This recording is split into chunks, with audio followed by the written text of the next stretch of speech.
foggy morning here in Havelock. We've just about lost all the boats in the marina. Can't see them. Every time the boat does a reasonable passage, we have to wash off all of the salt that has been rotting on the boat. Accumulating on the boat. And we're here in Havelock because we need to take away lots of bikes, the collapsible bikes and these boxes and some other stuff, and put them in the storage unit. Yeah, we're a bit heavy at the moment, aren't we? So every time you buy new toys, Dave, you have to get rid of the old ones. Yeah. Reef's busy cleaning the boat. He is doing a great job. So we're trying to identify where our leak is from our diesel tank. Possibly there as well, you think, Dave? Yeah. Two different places? Yeah, it's right where those straps have been. So there's been a bit of moisture or something get in there, do you think? Yeah. They call it crevice corrosion. Okay. And it's when there's no oxygen around the aluminium it reacts. Mm-hmm. Well, damn nuisance, really. At least we found it. I'd have been more upset if we pulled the tank out and there was nothing wrong. Can you find, because I can't see where I'm holding the tank, Yeah. can you find exactly where it's... Well, there's quite a bit of corrosion around the whole strap. Which one do you think it is? That one down there. This one, where are you looking at there? One of these here. So that's, That one right there, there it is. that's a wet one there, yeah, that looks Feel like... how there's crevice there?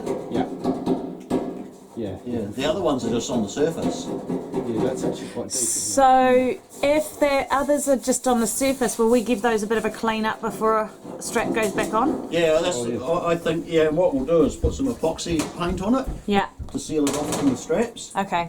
it? Yeah, there's a bunch of diesel down here. What a nightmare. Bugger. Alright, Dave. Oh well, at least we found the problem.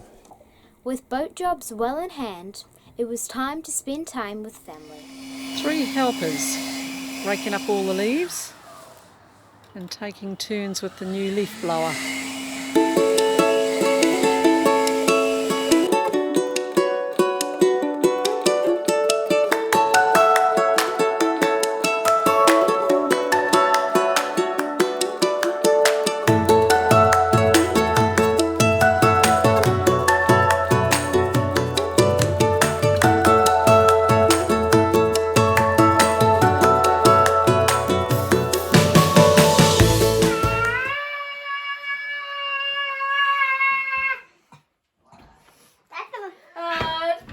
Science experiments.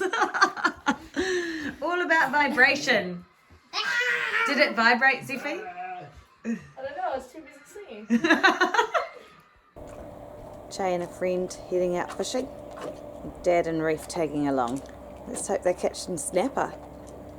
There's our fishermen returning from out in the Kenapuru Sound, I think they were going. I hope they've got dinner. We caught lots, but nothing big enough. Really? And quite a few sharks. Oh wow, really? Couple of dogfish. Yeah. So were they some rigs? Yeah, they were the spiky dogfish or something. Yeah. It was cool though. We basically we met up with Haley and Joe. Did you? Yeah. Were they fishing as well? Yeah, we just anchored right next to them and had a good time. That's all. Fantastic. Yeah, it worked out really well. Did you enjoy it, boys? Was it good, Jay? Yep. Yeah, cool. Did you enjoy it, Ryan? Yes. Oh, fantastic. What about you, Reef? Did you catch anything? Mum, Haley and Joe were catching all the big fish. Out for mussels with Nikki in Havelock. She got crown mussels with a willy. Beautiful. Enjoy it. Nom nom nom nom nom. We were so lucky to be spending time in the Marlborough Sounds and to have family so near. Although since it was May, the weather was starting to get quite cold and we'd planned to head north again. But before we could leave, there was one last goodbye.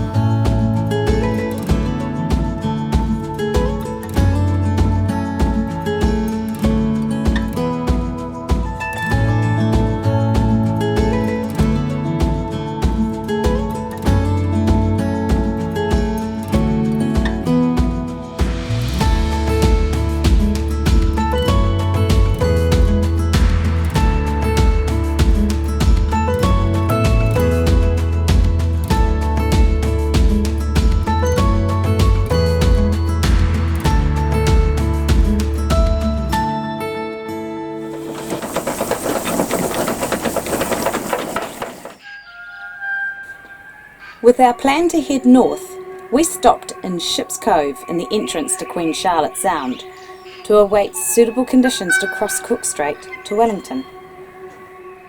Captain James Cook took shelter here during his epic journeys through the South Pacific, so we picked up a mooring to shelter here too.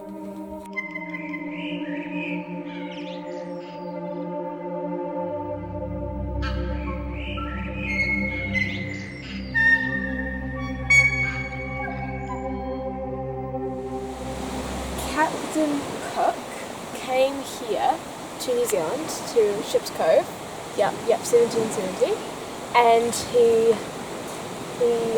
was actually on a journey to find, I think it was a southern continent, and What did he find? he found New Zealand. He left Great Britain, came down, and then he went across the Atlantic Ocean, came back across underneath South America, up to Tahiti, then down, loop-de-loop, another loop-de-loop, and then into New Zealand. From New Zealand... Is this his first journey, is it? Yeah, this is his first journey. Okay. From New Zealand, he went across to Australia, went up Australia, Papua New Guinea, Yes, bottom of Papua New Guinea. Oh, into Indonesia, yep. down into South Africa? South Africa, and then back up to Great Britain. Okay, wow. But he did a few different trips, didn't he? How many times did he make it to New Zealand? 3. 3 different times. When James Cook arrived, he wanted a lot of fresh food, especially fish. So they traded, like the Maori and James Cook and his crew traded a lot of their clothes for nice food and equipment. And then while they were there, they kept on accusing each other of stealing, and it just got really messy. Out of control. Yeah, Did it cause a bit of conflict? yes. Ship's Cove was the perfect place to stop en route to Wellington. It was stunning, calm, and had fascinating information about our country's history.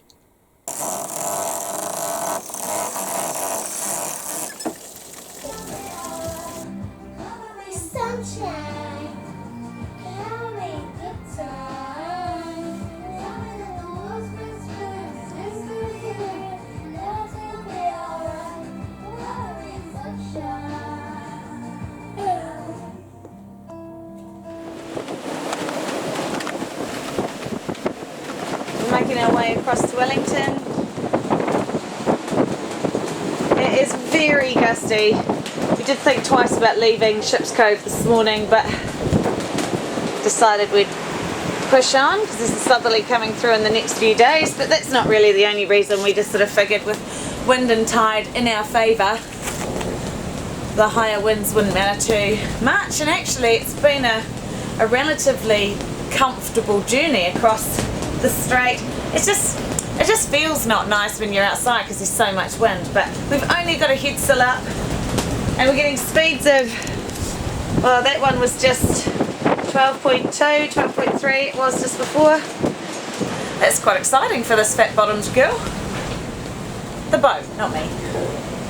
And we're getting at least 2 knots of acceleration around this corner, because just around here in Wellington is the Karori Rip, and that can make the waves stand up quite significantly, so we're just pleased that that's in our favour at the moment.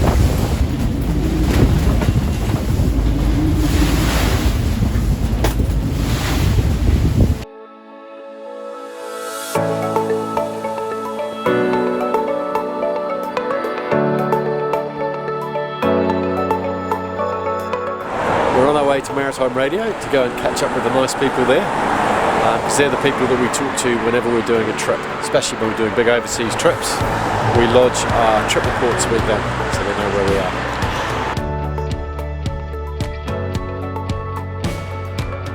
Zevie's on navigation. Alright, this way. She hasn't been decisive up till this moment, but she's... Are you serious?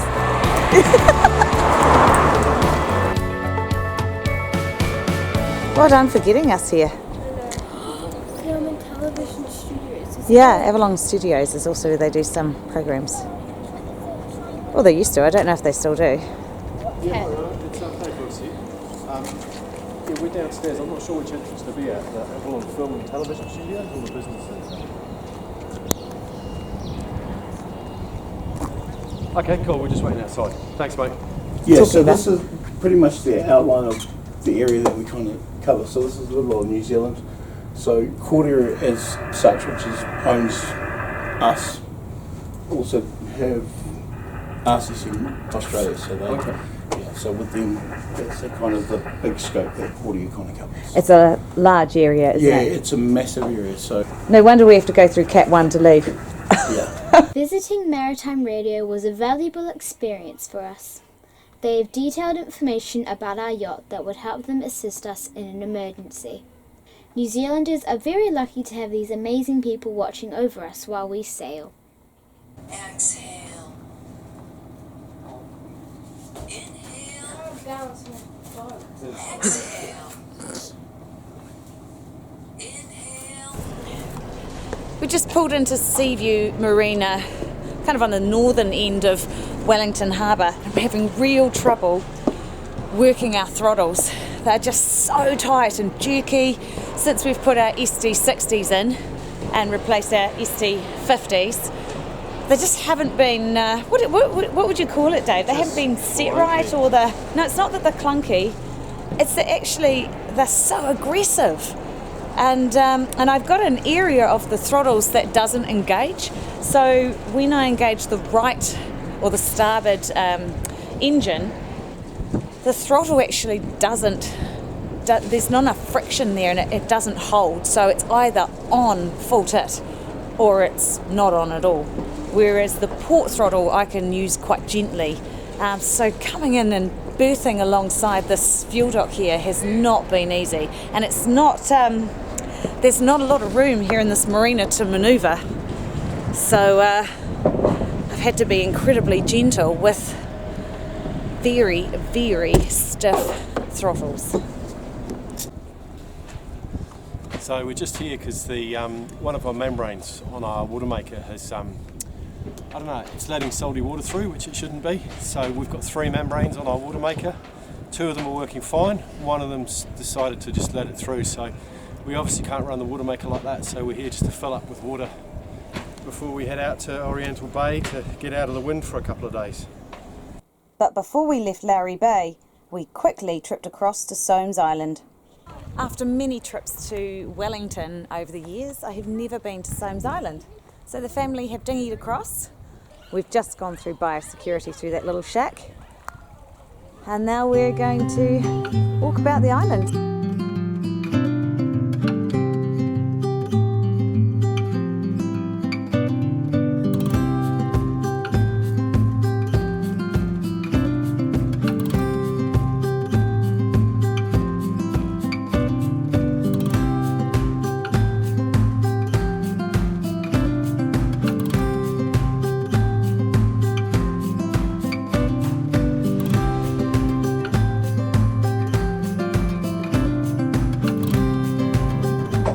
So we're sitting here in Wellington, and we had a southeasterly gale forecast up to sort of 30 knots or so, and so we moved over to this side, which is Oriental Bay, which is actually quite sheltered when you look at the map.